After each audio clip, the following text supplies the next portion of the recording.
Ever wondered how you could make your garden not just a feast for the eyes, but also a source of natural dyes? Imagine the beauty of creating colors directly from the earth, harnessing the power of plants to dye fabrics, crafts, and more.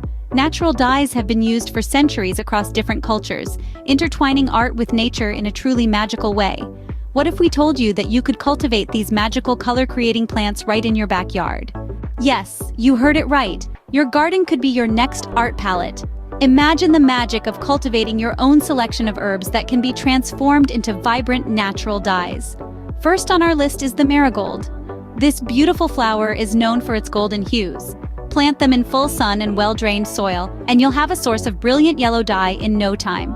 Next, we have the woad plant, a traditional source of rich blue dye.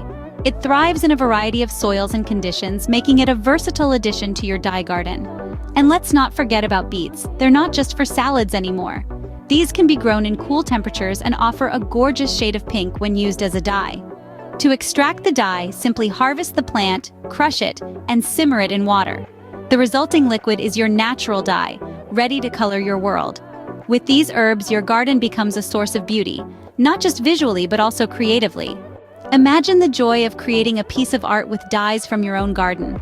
It's a gratifying experience, breathing life into blank canvases with colors nurtured in your own soil. Cultivating these herbs isn't just gardening, it's creating your very own artist's palette, with shades unique to your green thumb. So why not give it a whirl? Try your hand at growing these vibrant herbs and let your artistry blossom. If this video piqued your interest, don't forget to hit the like button and subscribe to our channel for more garden magic.